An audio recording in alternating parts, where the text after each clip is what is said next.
Oke, halo semuanya, selamat datang kembali di Starboy YouTube channel Indonesia. Oke teman-teman, di kesempatan video kali ini saya mau unboxing ya satu buah spare part untuk Honda Vario saya yang tujuannya untuk memperbaiki nih kenyamanan dari Honda Vario saya, yaitu shock nih teman-teman.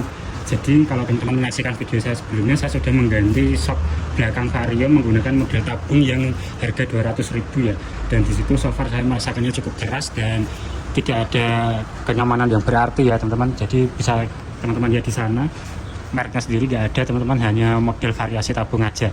Maka dari itu di video kali ini saya mau unboxing nih shock yang terkenal empuk dan nyaman ya. Kira-kira mereknya apa dan tipenya apa, yuk bareng-bareng kita unboxing dulu teman-teman. Sekalian ya kita bikin video unboxing untuk seller sebagai pertanggungjawaban ya.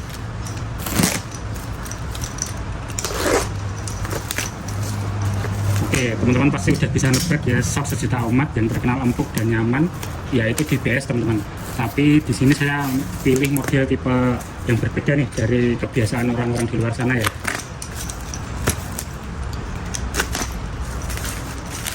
Oke, packagingnya cukup rapi dan niat ya teman-teman. Jadi selain berat, masih ditutup dengan sedikit kardus di bagian luarnya. Lumayan niat nih sellernya.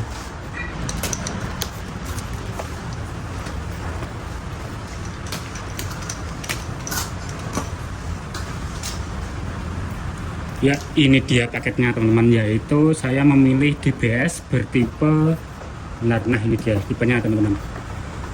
DBS 722 model tabung gas ya, e-series, size-nya 330 mm, saya itu sesuai dengan standarnya Vario 125 150 dengan warna tabung blue, pernya hitam, headnya hitam, tabung berisi oli dan gas nitrogen ya teman-teman, dan tabung bawah bisa teman-teman lihat ya di sana spesifikasinya. Saya memilih yang model tabung bawah dan tabungnya sendiri itu berisi oli dan nitrogen asli ya.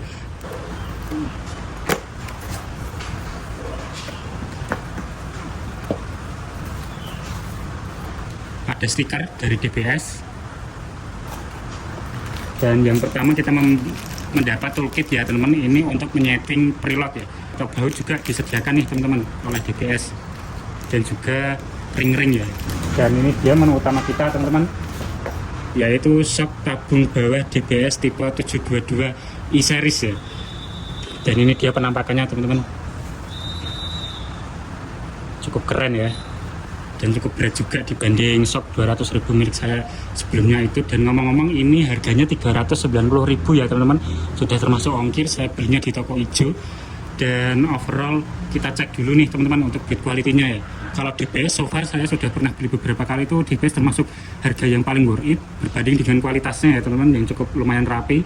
Di sini cat-catnya juga cukup impresif ya, tidak ada cacat-cacat produksi, tidak ada cacat yang mengelupas.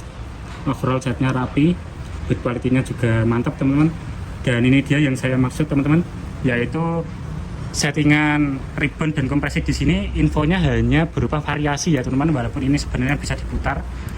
Ada tulisannya hard and soft. Ini untuk setting kompresi infonya hanya variasi aja. Dan tolong teman-teman koreksi ya di kolom komentar jika saya salah. Selanjutnya preload ini bisa disetting. Lalu untuk ribbon, kalau di sini tidak ada putaran untuk ribbon ya teman-teman, murni hanya preload dan kompresi aja. Tuh di sini ya tidak ada settingan ribbon. Dan ini dia untuk Vario dan untuk Vario pasti tabung atasnya lebih ini ya teman-teman, lebih panjang. Bisa teman-teman lihat di sini. Ini dia penampakan tabungnya. Oke, kita bandingkan dulu sedikit dengan shock DBS 712 milik Aerox saya ya teman-teman.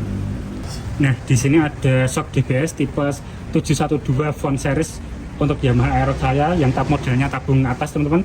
Kalau di sini bisa teman-teman lihat ya, perbedaan pertama yaitu ada di asoknya yang berwarna gold, dan ada settingan ribbon ya teman-teman, walaupun ini hanya variasi tidak fungsi, dan settingan kompresi juga nggak fungsi nih teman-teman DBS 712 Font Series ini.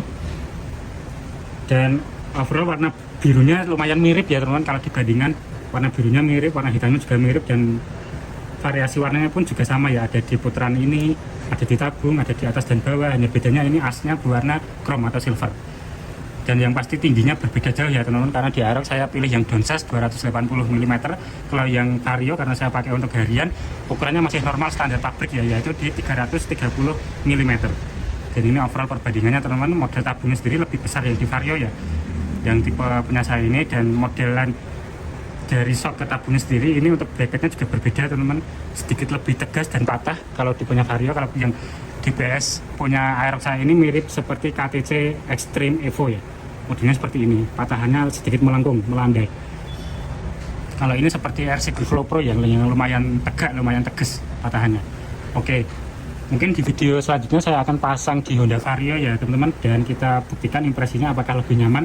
Karena di shock saya sebelumnya di Honda Vario itu yang mereknya ini nggak ada mereknya sebenarnya teman-teman, hanya berupa stiker. Ini keras banget teman-teman, nggak jeduk, nggak mentok, cuman keras teman-teman. Minusnya nggak terlalu meredam getaran goncangan dengan baik dan cenderung keras aja ya itu teman-teman. Tapi looknya lumayan padat nih karena ada tabungnya.